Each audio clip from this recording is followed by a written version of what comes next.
I'm Chriscilla Browning, and I'm a food and beverage stylist.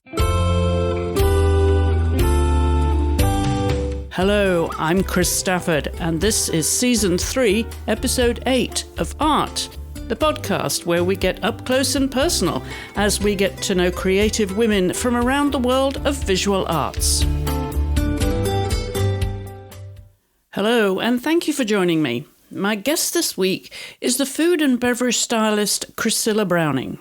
Chriscilla has blended her love of photography with a creative palette of culinary art, establishing herself as a leading visionary in the designing and crafting of visual delights for advertising and editorial stages, where beauty stimulates the senses with mouth-watering creations. Chriscilla was born in Waynesboro, Virginia in 1973, the eldest of three girls, to Glenna Lyle, a homemaker and latterly a rural mail carrier, and David Miller, U.S. Navy veteran turned electrician, safety inspector and explosives expert. Chriscilla grew up on the family farm, where rural life grounded her while she developed an interest in fashion and illustrating. She was also an athlete in high school, proving herself as a runner.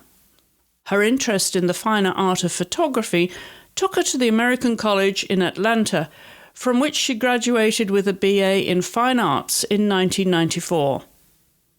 After a period of waiting tables and bars, Chriscilla found work in a photographer's studio in Atlanta, where she learned the tricks of the trade in styling food and dishes, and even beds for Bloomingdale's.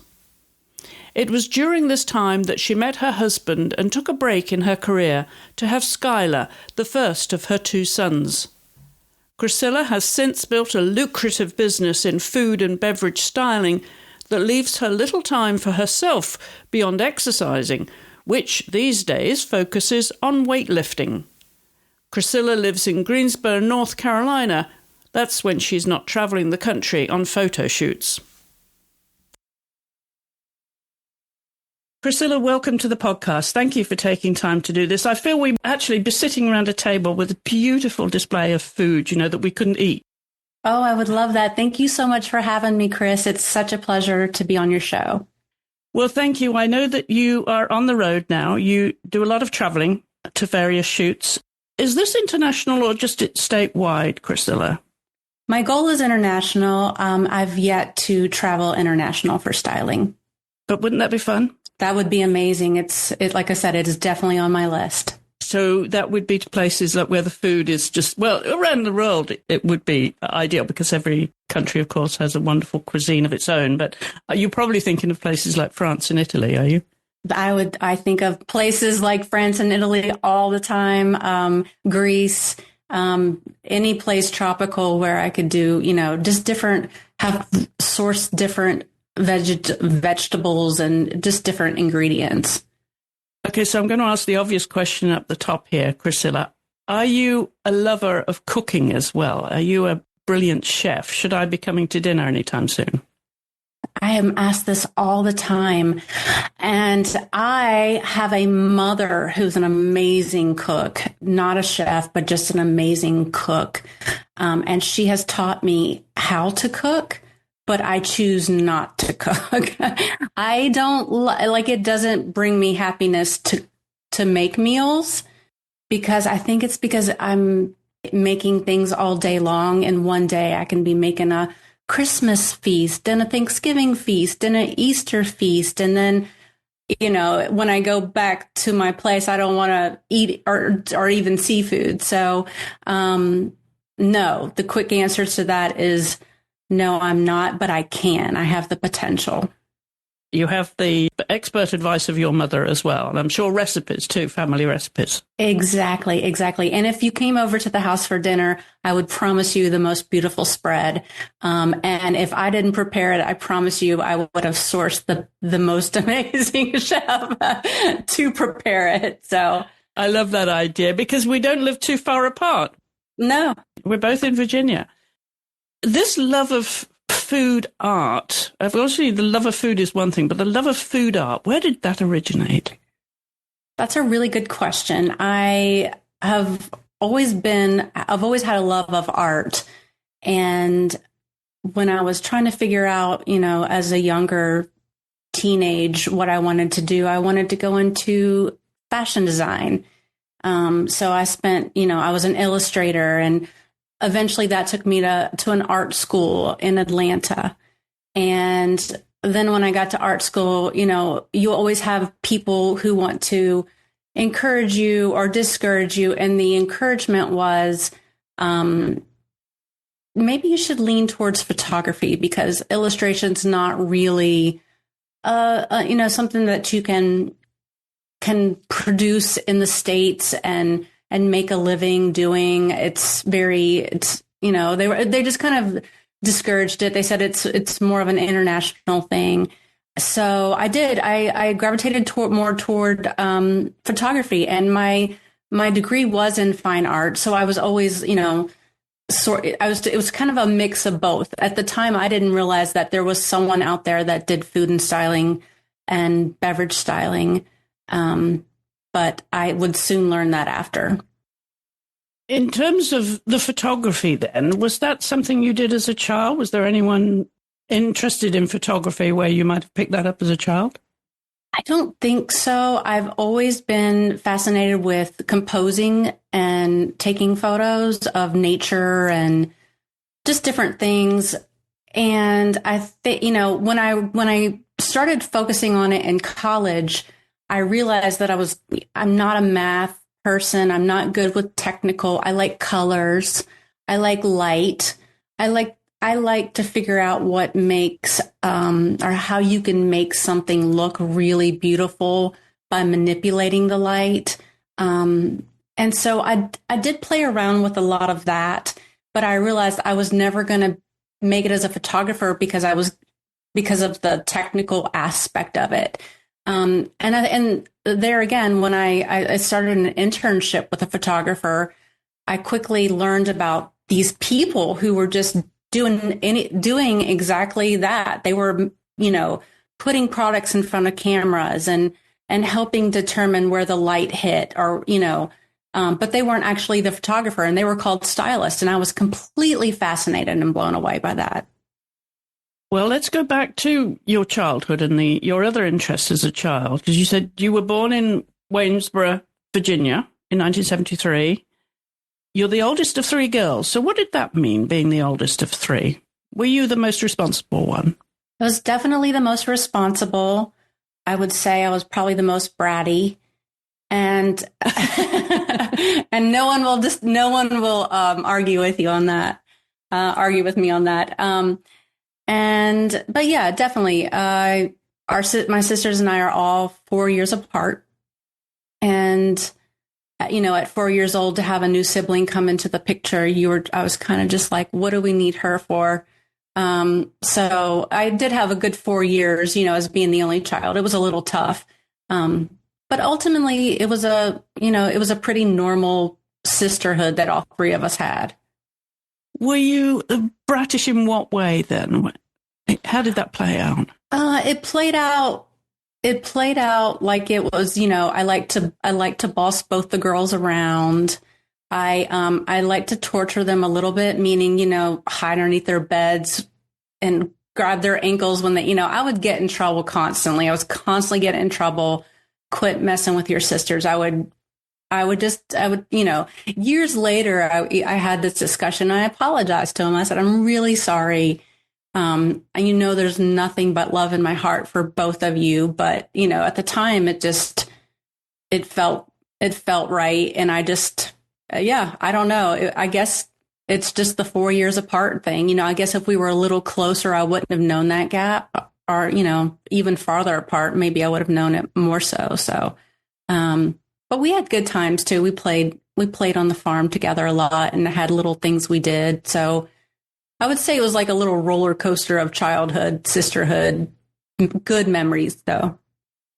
And your mother, Glenna, she was a homemaker, and later in life, apparently rural mail carrier, because you were out in the country.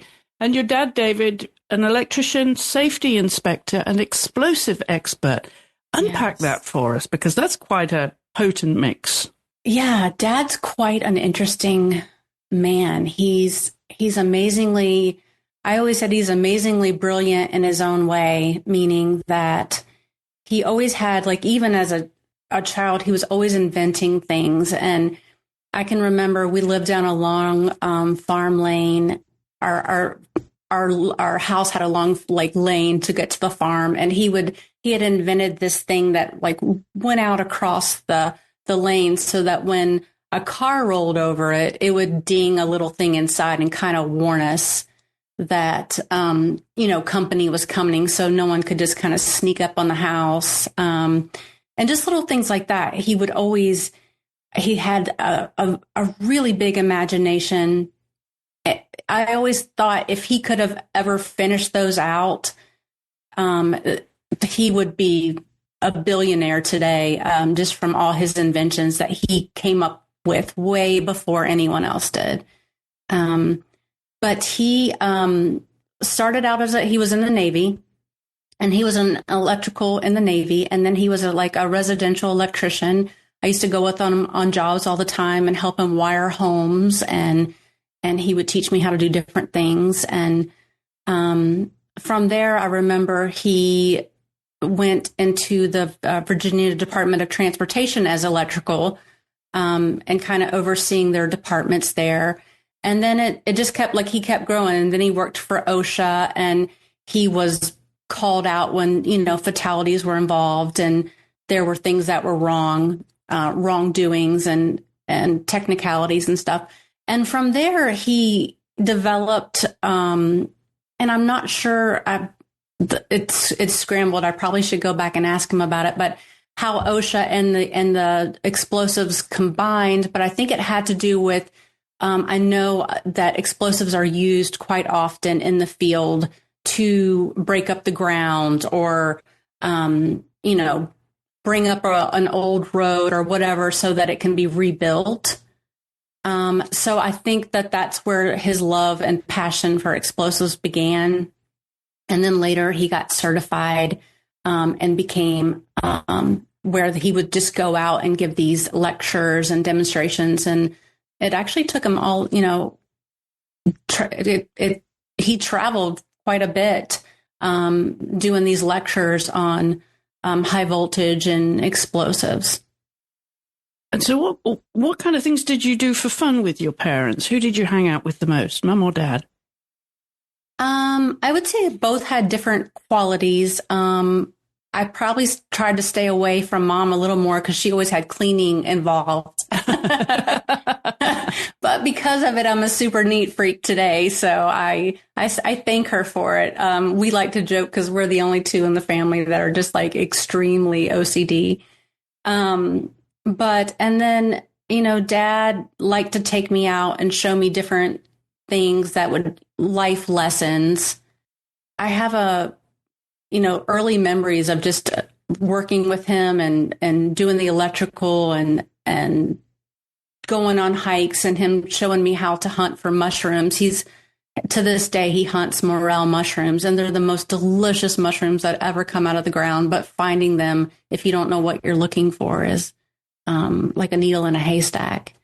And then mom mom was very nurturing, and I like to help her cook. She did teach me, she taught me at the time growing up, I love to help cook and just, do mom and daughter things, which in those days, it feels like it's so long ago. I just, it was just more of just spending time together. And being in the country, being on a farm, of the three daughters, who were the tomboy, who were the girly girls? Which were you?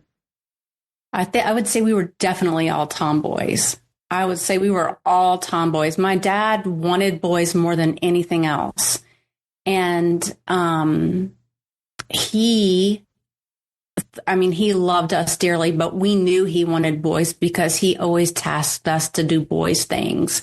And we were always in the garden pulling weeds. We were always tilling the garden. We were, he had us dirty every single day, which now I'm super grateful for, because since the years have passed, I've become super non-tomboyish in some ways, where I've kept a little bit of that.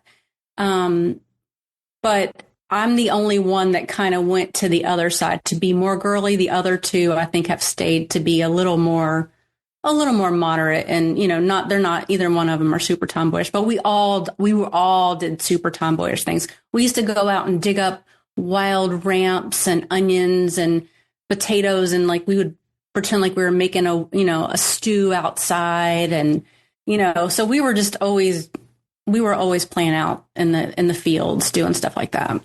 Did you do farm work? Was there acreage that had to be farmed? So our farm was more of I would say now it was a hobby farm. But I did do farm work. I had a couple of sheep that my uncle is a sheep farmer.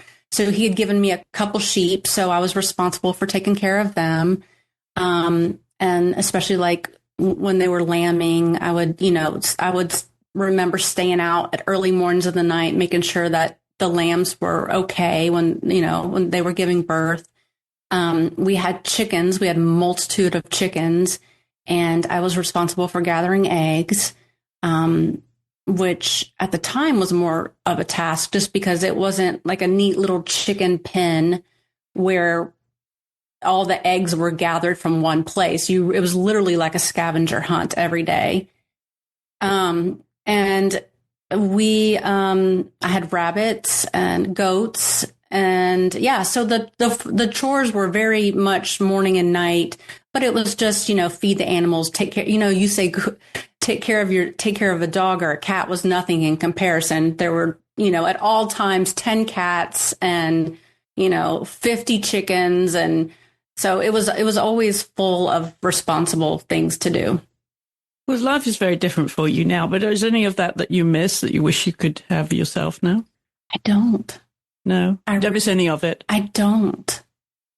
I love the nostalgia of it, and I never want to forget where I came from, or I have a different, now I just want to travel and work, and I don't know, I don't have I love when I hear people have chickens. I think that's so, in my mind, I'm like, oh, that's so neat, because it seems like it literally was decades ago that I had them.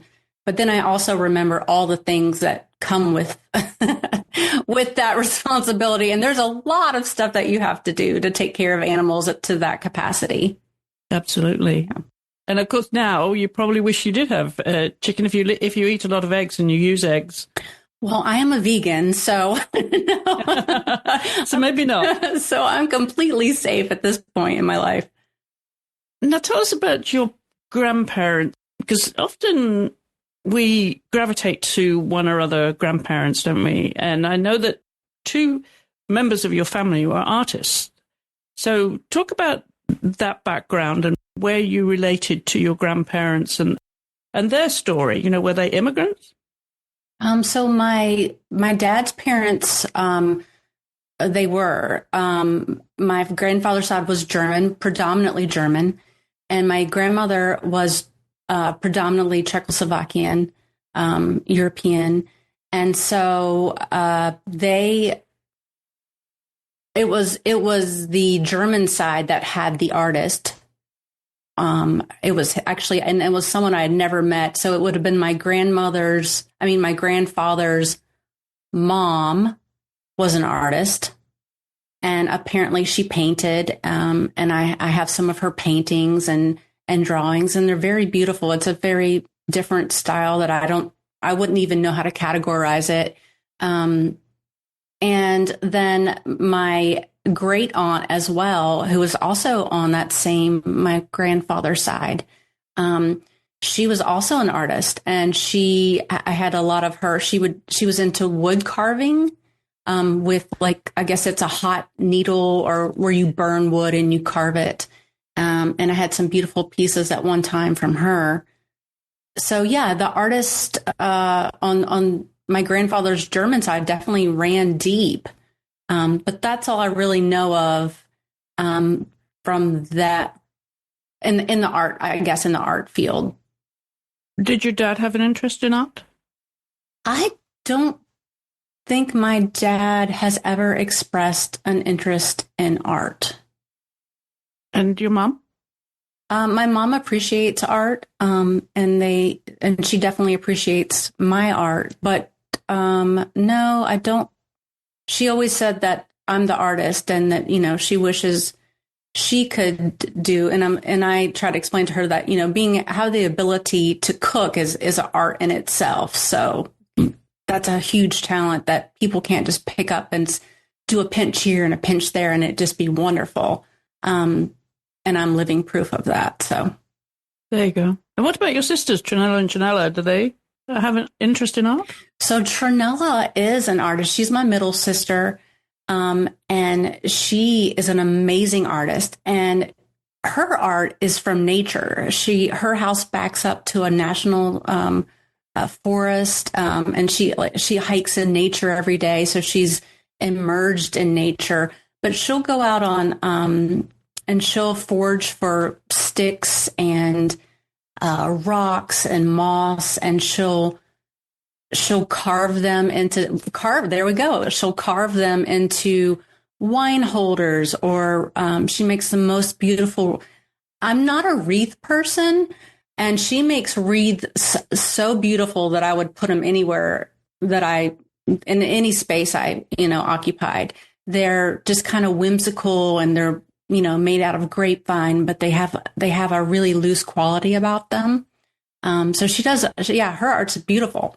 She'll set up shop in like a craft show outside, and she has some stuff in some art stores that she'll sell. Of course, they're always original pieces, and she's amazing. Maybe if she's on Instagram and follow her work. Yeah, she doesn't post anything. She's non-media. Oh, is she? Complete opposite to you. Yeah, exactly. That's what I'm saying. She kind of lives her quiet life, and she doesn't. I am always like seeing something, and I'll say, "Have you seen this? That's so. You should. It's something like an inspiration. This made me think of you." And she'll, she takes a little from it. But yeah, she likes to. She's not into social at all. Did you do any artwork when you were a child? Was that of any interest? Painting, drawing, anything like that? I was all the time drawing. I was all the time illustrating, drawing women in beautiful dresses and fancy outfits. And that's where the love for fashion illustration came about. I was just determined to be, an amazing fashion illustrator. How about now? Do you have any time for hobbies where you might sit down and sketch? I have zero time. I do sketch for my work sometimes, though. And so that's a necessity. And, it's sad, but when you don't practice it, you do lose it. But I do sketch sometimes. If I have something in my head and I just want to work it out, I will put it down on paper. Let's just go back to your school days and what that looked like, before you graduated high school and were starting to think about what you might do as a career. Okay. In high school, I don't know, I always felt uncomfortable in high school, but I was friends with everybody. I know, a lot of people will talk about high school, what groups they were in and stuff. I felt like we had several groups of kids, and I felt like I had friends in every group and friendly to everyone. I was a cheerleader for girls basketball because I like to cheer on the girls. I just thought that was, everyone always puts on their or makes fun of cheerleaders, and I always have to pipe up and say, "Hey, wait, I was a cheerleader." But it was a lot of fun, and it was a good it's a good way to have friends and meet friends who all had a same purpose. They were all goal oriented, and it was all about winning and dedication and hard work. So I just felt like it was a great group of women at the time, girls. And I ran track because I just, it was just something fun I decided to do. I was never good at it, but I ran it. And that was kind of my high school. I have good memories of it. I was more interested. If you ask any of my teachers, they would say I was more interested in being popular than I was making good grades. So I was more of a socializer. I'd like to talk and have my friends and socialize in the hall, and didn't care as much about if I made an A on the test. Were you competitive? I would say not so much. When I was running track, I felt competitive, but I also wasn't that fast. So I never beat myself up over it. I just, cheerleading, I never felt competitive. It was always like a sisterhood. So in high school, no, I didn't feel that competitiveness in high school. Later in life, I think I grew into it much, much more. Are you competitive now with what you do? Highly competitive now. Highly competitive. Yes, yes. How does that play out with your obsession? Yes. I'm any free minute I have, I'm focused on work currently. And I'm loving, I get teased a lot. Like, you need to take a vacation, or you need to not work. And I reiterate over and over that I am obsessed with what I'm doing. And I just want to be the best at what I'm doing, and how can I be better, and how can I make it different? And in the world of food styling and beverage styling, you're often tasked with the same foods or the same products. How can I make this look good? But how do I make it look good from this client to this client? Because those clients don't want to share the same looks. So, there's only so many things you can do different with a plate or a linen, or, but when it comes to the food, it takes a lot of, you have to really, really think about how can I plate this differently, where someone's going to be like, oh, wow, I really want that. Or, oh, wow, I would like that cocktail, so it's definitely working as much as I can right now is helping me be more creative. Because I guess every shot has to be unique. It does have to. And it's going to be unique just because the chances of you doing the same thing are twice, I've had, so in the industry, we call it a stand-in. And what it is that it usually takes me a while to prep food for the photographer. Well, in that time, the photographer is busy setting up his lights. He's getting all of his things tuned in and dialed in. And it helps if he has something that he can dial in his lights and everything too. And it really helps if he has something that's similar to what we're about to shoot. So for example, if we're shooting a hamburger that day, a lot of times I'll take, ugly buns that are crushed, and I'll, make a stack of something that's going to be similar to the final hero product. And I'll set it in, and that way he can see how the light's going to light the buns and like all the stuff.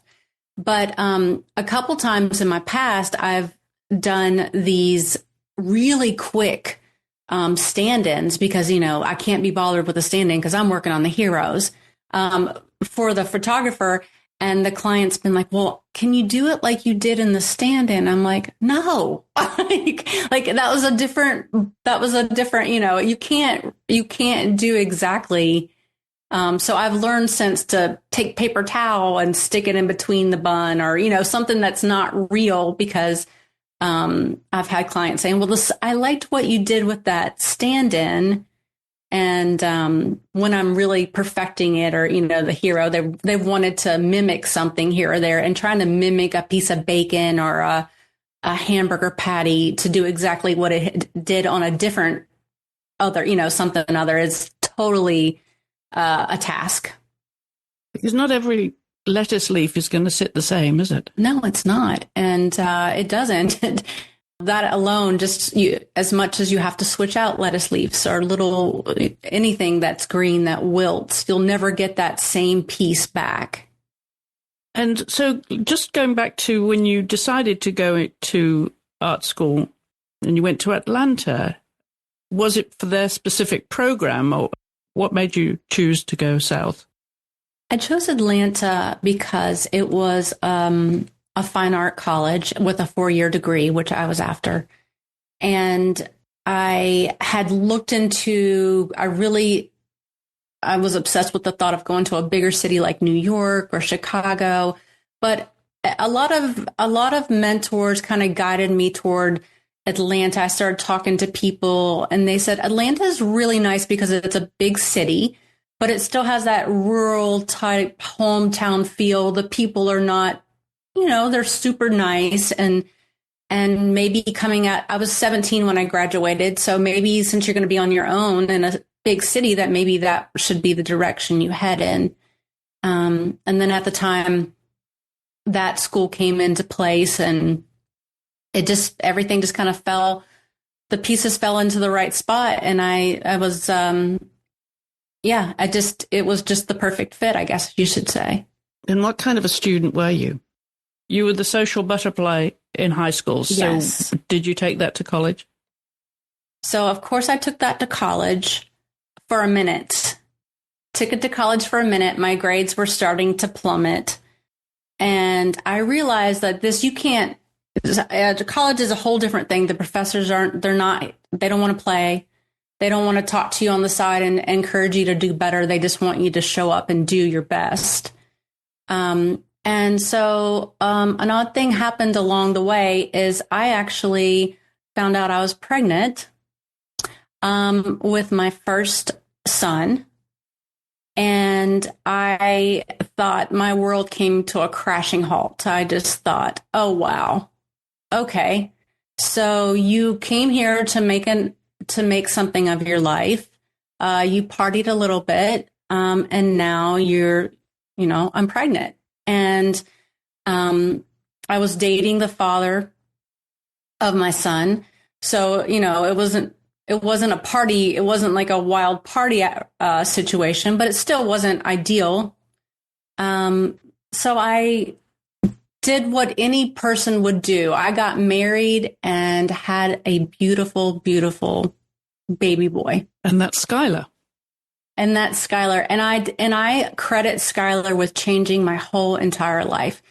From the moment I found out I was pregnant, I put my life in order from every corner of every aspect. I got myself straight with what I was doing. I organized. I excelled in all my classes. I went to class up until the time I gave birth. It delayed me a little bit, but not too much. I went to summer school. I literally went to school nonstop to make up for the time. And he just changed the whole trajectory of my life.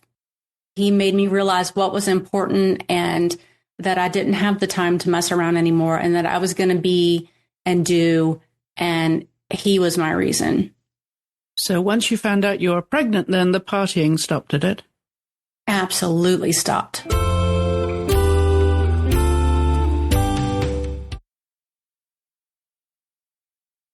Were you really into dating guys then before that in high school and early on in college? No, I had maybe 2 serious boyfriends throughout school. I would say like each lasted a couple years. It was not, I was never just dating a bunch of people. And again, here, when I moved to Atlanta, I was just with dating one person. So, when I say partying, I mean, just with the girls going out, like there were clubs in Atlanta that we'd go to and have fun. It wasn't anything. It wasn't a dark, sinister party. Just to clear that up. But still, I mean, you have to get when you're having a good time and having a few drinks on the weekends and not going to class, then it messes you up. So I figured out what my priorities were at that time. And I tell him all the time, he changed my whole life. Well, as any mother will tell you, having your first child is life-changing. And I'm wondering, when you look back on that time, Chriscilla, what you would tell your younger self now, what did it teach you? You mean in hindsight? That's a tough one because I don't regret the life I lived to that point because I felt like I was just kind of a carefree child having fun. Yet, and you don't ever want to, I never wanted to say to my children, don't have fun, don't live life. But there's also, you don't also, the choices you make will be lasting choices. And that was one of those lasting choices, but I don't regret any second, any moment of any of it. So that's a tough one. I don't know what I would say to myself. I would say you're going to be fine. Like, as terrified as you are, you're going to get through this, and you're going to work really, really hard to get through this and be in the position you want to be in, but you're going to be a better person for it. So how did this affect your career and needing work, presumably, even though you were pregnant, you were graduating? At what point did you graduate and when Skylar came along? How close were those dates?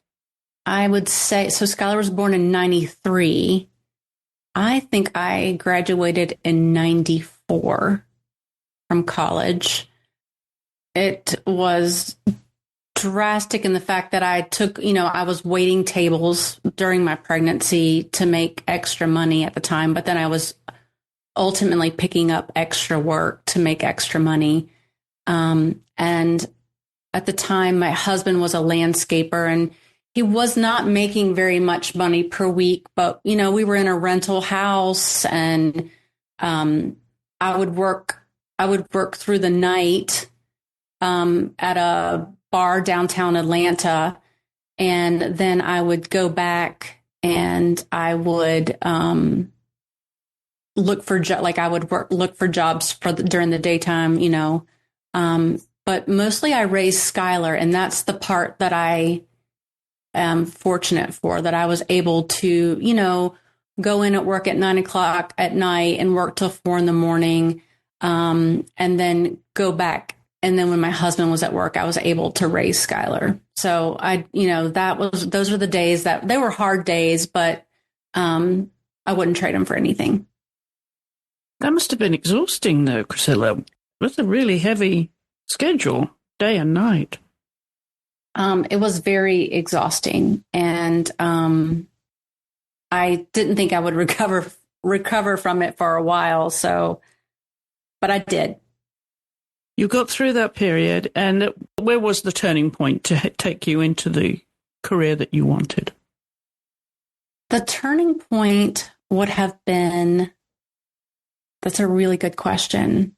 I'm trying to think. So I had found a job working at a studio in Atlanta, and it was a massive studio, and it had I was going to be a photographer assistant, and I didn't realize that all of these people were styling beds and styling dishes and styling room scenes and food. I didn't realize that all of these, that even existed. So it was exhilarating to see them, styling things in front of the camera.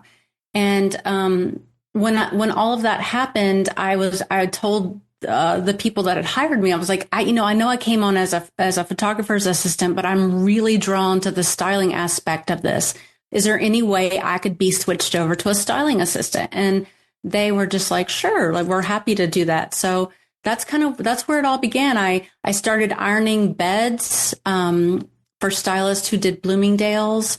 I started preparing, helping prepare foods for the food stylist. I started, cleaning dishes for the tabletop stylist, and all the while getting to know how they styled and all the tricks that they used to do whatever they were doing that day. When you style beds, they take tape and they would put it behind the pillows to make the pieces stand up and straight and beautiful. And they would put this fabric batting down underneath the quilt, to make everything really full and fluffy. So the bed looked like you just wanted to dive into it. And then the cookware people, like they put WD-40 on the cookware to make it shiny. And I was just like, what are all these things? Like, who does this? And I remember the first day I was helping a food stylist out, and she said, Chriscilla, this is going to sound so crazy, but I need you to run into the kitchen and grab the chicken out of the trash. And I was like, wait, what? And I was like, what? And she's like, yeah. She's like, I accidentally threw that chicken away and I need it. Can you go grab it for me? And I was just like, what is happening? Was it cooked or raw? It was a cooked rotisserie chicken, but she had thrown it back in those days. Before digital, we would take the photographs, and then when the film came out, everybody would gather in like a film room where they would loop the film. And when they did that, they could, we would see, like, if we saw something that wasn't seen before, like maybe something had in something in the photograph that wasn't supposed to be there, and you'd have to do what we called a reshoot. So you would have to reshoot it again without say you left a fork in there that wasn't supposed to be in there, or something the art director didn't like in the end. And so that's what had happened. The art director didn't like the chicken shot, and she thought she was done with the chicken. So she had thrown the chicken away, and it was a reshoot. And she was like, I need you to go dig that chicken out. So I watched her bring that chicken back to life. And, for lack of a better word, and, I watched her take a heat gun to it and spray some stuff on it and re-garnish it. And it looked like it had just come out of a magazine. I was completely amazed. So I was like, okay, from now on, I want to be with you. I want to learn all your tricks. So her name was Angie Mosier, and she to this day is still one of my, has always been my greatest mentor. I've always been in awe of the things that she's taught me, and just a really good friend. I was going to ask you about mentors, because you touched on it earlier. And for people listening who are attracted to going into this line of work, I'm wondering where those mentors are. Who were yours then in your early part of the career? So Angie was definitely, I would say, probably the one and only. She did wedding cakes on the side. At one point, she opened a bakery, but she was a food stylist, and, her work was in food and wine, and I wanted to be in food and wine. And she just had so many good ideas all the time. And she eventually went on to be a food photographer. And it was a couple years ago, I was running through Atlanta. It was when my son was getting married. I was at a bridal shower, and I reconnected with her, and she was on a photo shoot, and it was just fun to see her in a different element as the photographer working with the food stylist. And she's like, wait, I hear you hand model. Would you be our hand model for the day? And I was like, oh my gosh. So I got to hand model for one of the cookbooks she was working on that day. So it was just a really good reconnection, and just further proof that she's the perfect mentor, because she's always growing, always evolving, and she's never stagnant. Well, that sounds like a really interesting time, of course, learning all the tips of the trade and lots of tricks too, but also a critical kind of apprenticeship, if you will, before you went alone. Oh, absolutely. And the great thing about that studio, though, it was a whole nest of people who cared about each other, so that if I was on set, and when I eventually became a stylist myself at that studio, if I was doing a food shoot and they're like, well, could you do a souffle for us to highlight our oven, or, I'm just trying to think of a random example. And I was just like, oh my goodness, a souffle. I've never done a souffle before. I could run to Angie or run to, someone else in the studio and be like, oh my gosh, can you please help me? I've got to do souffle. And they would just always, we always came to each other's rescue. I went on to do the beds, and I went on to do the tabletop, and I went on to do the cookware and the fashion, and I did it all, but I always came back to food. But no matter what you were doing, there was always a nest of people around you who were well seasoned that were like, no, I've got you. I'll tell you what you need to do. Just do this, and then you'd run back to your set, and, it would be solved. So it was just a really great learning environment, and really a family situation. It sounds like a very supportive environment. Very supportive. And a lot of women in it too. A lot of women, a lot of male photographers. There were only a couple of the women that were photographers, but I don't think it was by choice. I think it was just what the studio, who was there at the time. It seemed like most of the stylists were women, and a lot. Maybe it's more of the men into the technical aspect of it. But there were a couple female photographers as well that I worked with, and everybody was great at the time. Everybody was really great. I'm sure there's going to be so many mishaps as well. The bloopers. Can you think of any really cool moments where you just laughed it off? Oh, you always have to laugh it off, but not after you cry. Oh my. I always say that, you grow through what you go through. And if you're not constantly growing, then you're not really doing anything. But I have a couple years ago, I was working on ice cream for Krispy Kreme. They were launching a new ice cream line, and I knew that everything had, this was the real deal. I had to do a crash course in serving ice, or learning how to do the soft serve ice cream. Because I had never worked at an ice cream shop. So that was like a whole new school of learning. And I knew I needed lots and lots and lots of dry ice. And I also knew I was being set up in a separate room away from the set where the photography was going to be.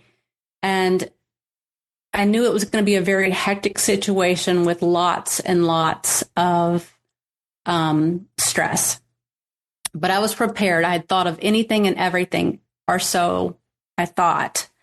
So I'm in this separate area, and the goal is to prepare the milkshakes and the ice cream, and then have because there's no time, my assistant is running them out to the set for me. And he keeps coming back to me with completely demolished creations. And I'm confused because I had made him a dry ice suit, to carry the ice cream into the set, which basically is like a tent with the dry ice so that everything stays super cold and super chilled. And I couldn't figure out, I knew these things weren't going to last very long. And I knew that time was of essence, but I also could not figure out why he couldn't even get to the set. But it turned out that, and the other, where they were shooting, I didn't realize that the guy in the kitchen at Krispy Kreme was running a donut line with 450-degree oil. And it was right beside the set. And I did not know that he had started that up. And because I was just so busy in my own little world. And at one point, it was probably like 3 or 4 times this all happened. And I just put everything down and I just start walking towards the set. And as soon as I cross through this door, I smell the grease, and I just what is happening? You cannot have an ice cream set beside running hot oil, it's just that thing. And it's, at that point, you just have to figure out how to get through and make it right. So, I think we redirected the set, and we had to redirect the day as well. We had to set up another shoot day, which, it was just one of those things. It turns out, we can chuckle about it now. It's like, oh, have you seen the ice cream footage? It's doing great in Hong Kong. And I'm like, please don't mention ice cream to me. But they're still using the assets all in international. Apparently that's where it's really taken off the most, which is really great. So that's good to know. Ultimately, we got some really good shots, but in those moments, you're just trying to figure out, troubleshoot, what's going wrong? What have I done wrong? But you don't have that much time to think when you're in the middle of it. So it's things like that keep you on your toes. Does AI creep into your world? It has not creeped into my world as of yet. For a long minute there, I was kind of flipping out about it, and I'm just, I've adapted a new school of thought on it. And my new school of thought is, I remember back in maybe when Photoshop was a new tool, and everybody was talking about Photoshop, and then I remember the photographers I worked with, they're like, oh no, Photoshop is going to take over this and take over that. And I'm connecting the two now. And I'm thinking that AI is really just another tool, and it's not going to take over anything, because I prefer not to use it, because it's not something. I'm old school. I like to do things in front of the camera. I don't even like to have anything done in post-production. Sometimes that's necessary when, you want something to jump out of a can, or, do different things. And sometimes that's necessary. But if I can avoid doing anything but doing the actual work in front of the camera, I do. So I don't have any real love or hate for it at this moment. I just see it as another tool that somebody somewhere will utilize. And hopefully it'll just stay in its own zone, its own place. Now, you've admitted that you're very competitive now in your work. Yes. And under these situations, when you're handling food, which is not always predictable by any means, how do you handle the pressure? Do you enjoy it? I smile. I smile an unreasonable amount. And there's a producer in South Carolina. She's always like, I know that smile. No, I know that I can only control what I can control. I don't stress about things that are out of my control. So I do my homework. I do my research. I'm always prepared. I'm sometimes organized, but I have amazing assistants that help me with that. And I do the work, and I put in the work, and that's, at the end of the day, all I can do. I don't think about things that I don't anticipate the worst, because when the worst happens, that's when I'll deal with it. Now, I'm sure there have been disasters. We touched on this earlier, but the funny moments, but the absolute disasters that you haven't been able to overcome for whatever, unknown influences in the moment, and you've had to completely reschedule the shoot. Oh, we have not. I've not had to do that. I've always said, my job, the most difficult thing about my job is I struggle to make a doctor's appointment. I struggle to make a dentist appointment, because if I have that day open now, it's probably not going to be open tomorrow. And do I want to switch out a doctor's appointment for a day of work? No. Because I can't go in late. I can't leave late. I typically don't take lunches, because I'm trying to get ahead for when everybody else comes back from lunch, so that I'm ready to roll.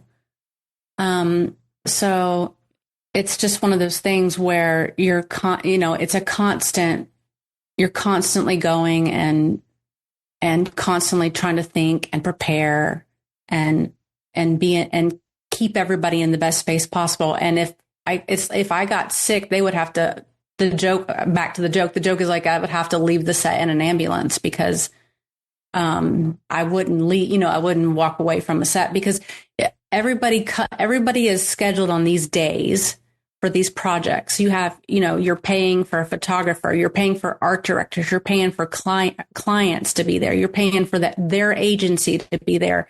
And then the pressure would be is that if I can't do it, then nothing's going to happen. So there's a big pressure to stay healthy, which kind of goes back to that whole doctor's thing. There's a whole like tug and pull thing there. So is there a typical week? Then I imagine there's a typical week, but in terms of working weekends and how you balance your schedule so you're not working 24/7, 7 days a week. Right now, I'm literally working 24/7, 7 days a week. I usually get back in town late Friday night, and I'm hitting the ground running Saturday. Either I'm working Saturday Sunday, I'm always unloading my vehicle and repacking to take back, to leave again or schedule the next place I'm headed to. So, but that's what I'm loving right now. That's what I'm loving about it. Just the constant go, go, go. So, it's good. It's good for me. You're thriving off this now. I'm thriving off of it right now. I don't want to go on vacation and I worry, speaking to the competitors, I don't want to go on vacation and know that a job came up that I could have had, but now someone else has it. Which is the most satisfying part of the whole process for you? Using food as a medium. So to me, I'm sculpting food because I'm doing, I'm trying to make it defy gravity. I'm trying to make it, you can't just put food on a plate and it's not going to photograph as pretty. There's tricks. And so there's things I do. So it's very gratifying to do the sculptural part of it. But also seeing the finished product once the light hits it, once the photographer works his magic, his or her magic, it's great to see that finished work. And it's even cooler to see it when it's out in the wild. Like if I'm walking by a grocery store and I'm like, wait, I did the packaging for that. You know what I mean? Like you just stop and in that moment, I can see everything that went wrong and everything that went right. And I remember that day. So that's fun. It's a lot of fun. Where does the energy come from, though, for this schedule? And how do you switch off at the end of the day and get a good night's sleep so you can go again? I don't have any trouble falling asleep. I just fall asleep. I would like to tell you I'm not addicted to caffeine, but I do love caffeine. So I can't say that I'm naturally energetic. But between caffeine, just really caffeine, and I exercise regularly. For years, I ran 8 miles a day. I'm kind of switching over to weightlifting now more so. I'm finding that that's more of the route I'm liking, but always just trying to get out in nature and at the end of the day or in the morning whenever I can and exercise. What else do you do for exercise? Right now, it's just weightlifting. I rode bikes for a while. I haven't done that in a bit. So I would say cardio is more hiking, weightlifting, running, that type of thing. And what else would you do for fun, though? I'm trying to find a time in your schedule, Chriscilla, where you actually can do something for fun that's not work and that is not the necessary exercise. Is it going out to dinner with friends? Do you enjoy food to the extent you will go out and have a meal with friends? Yeah, I love going to dinner with friends. A lot of times on these projects, I'll have that opportunity to do that. I was messaging a friend this morning who is the owner of one of the studios that I'm about to arrive at later today. And I said, just was sending her a message, and she said, can we do wine this week? And I said, yes, we can do wine this week. So, there's always time after the shoot to have a glass of wine. And, obviously food's not something I gravitate toward because I'm just not that interested in it as far as eating it. Only because I just think, because I'm a very picky eater and, I would rather prepare something versus go, but it's just the social aspect of it. Going to have a glass of wine with some dear girlfriends, that's where I find my peace. Well, given the industry you're in, I'm thinking of the business side of things and selling food. Mm-hmm. Where do you prioritize your nutrition then, since you don't care for the actual participating? You're not a foodie in the sense that some people would be. But you exercise, you have a very healthy mindset. Yes, I have a very healthy diet. Your nutrition is also important to you. It's very important. I'm very, like I said, a vegan, and I eat a lot of raw vegetables, and, I try to eat, if I'm making something, it's just a salad. It's our roasted vegetables, something to that effect. But I don't do any sugar sweets or stuff like that. So I stay away from, I guess, the pitfalls of that, that can make you less healthy. I'm not a good moderate person. I'm all or nothing, which probably makes sense since I've talked about being obsessed with work so much. So my food nutrition goes in the same line. I'm not the kind of person. My mom's really good. She can have she'll make like a big chocolate cake and she'll take one little bite and she'll say, "Oh, that tasted so good." And then she'll go give it away to everyone.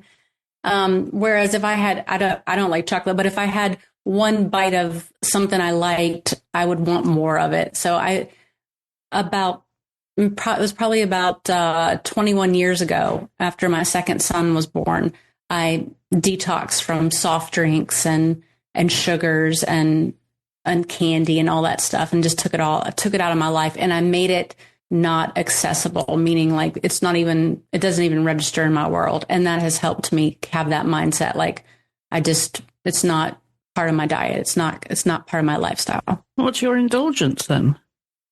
Wine. Yeah. Because it's not, I know that's not healthy either. So, but to have a glass of champagne is the ultimate indulgence for me. Oh, you're going to love it when you get gigs in Italy and France. Yeah, I know. I love it when I get the wine gigs because he's always like, take some of the rosé. I'm like, oh, if I must. Yes, if I must. I'll only work for rosé. So that's the indulgence. I'm glad you brought up your other son, Miller, who's now 21, because he's a high voltage lineman. And whenever I'm on TikTok and one of these, videos comes up of a lineman, I think, God, that is the most scary, scary job. How did he choose that? He chose that because he was interested in electrical. He became a residential electrician working under someone with a license. And he just had a love for it. And so in school, instead of doing like organized sports, he chose motocross. So I would say he was my daredevil to begin with, because obviously motocross is not a safe sport. I mean, as far as they go, it's high risk. So when he told me he wanted to go and be certified for high voltage, I was not surprised. His motto is like, live your best life. Living your best life is better than living a long, boring life. So even if it means it's cutting it a couple of years short. So I've always completely supported him on that. So he inherited the love of electricity from his dad. His grandfather, rather. His grandfather, he absolutely did. Yeah. It's crazy how that works. So it sounds as if you're in a really good place now, Chriscilla. It sounds like happiness has come your way, fulfillment with your job, 2 healthy sons. Life is complete. Life is complete. What's lined up for 2025 then in terms of, the next milestones in your career? So I have a really exciting project I've been working on in my quote unquote spare time. And I'm super excited about it. I've partnered up with Daniel Ray Productions and Beyond Photographic in LA to start selling some of my work as prints. Wonderful. Yeah. So I've been working on the website, and I think I'm going to try to release it today. But it's just basically, I'm in that fine art. I want it to be in that fine art realm because this is. I don't want necessarily, it's not going to be a poster thing, but it's going to be really beautiful. It's really beautiful images printed on really beautiful metallic paper. And some are printed on steel or aluminum. Oh, interesting. Yeah. Yes. Yeah. So I'm beyond excited. It's just one of those things. It's just one of those things to put out there that, and obviously like it won't be as the whole body of my work because the clients that pay me, I can't use those images, but these are just some of the projects I've worked on where, I can put out there to the world. So super excited about that. Is there a book in the future? I get so many requests for books, and I had started working on a book, but ultimately what I figured out is that the book I want to make is going to be so expensive because I want really nice paper and a really nice cover and really nice embossing. But then nobody would want to buy that book for, you know what I mean? Like the pricing of that's going to be ridiculous. So then I had to ask myself a serious question. Like, am I doing a book just to be obnoxious? Or who am I doing the book for? You know, because just because a couple of people ask for one on Instagram doesn't mean that they're going to want to pay $300 for a book, A, and B, doesn't mean they're even going to follow through with it. So that's kind of where the Prince thing came about, because I'm reaching out to people in the hotel design business and who do interiors and large spaces and restaurants and bars, and seeking to see if that's something that they could work into their design elements. Well, your work is absolutely beautiful, Chriscilla, and such a visual treat. It really does fall under the realms of visual arts because it's so beautiful to look at.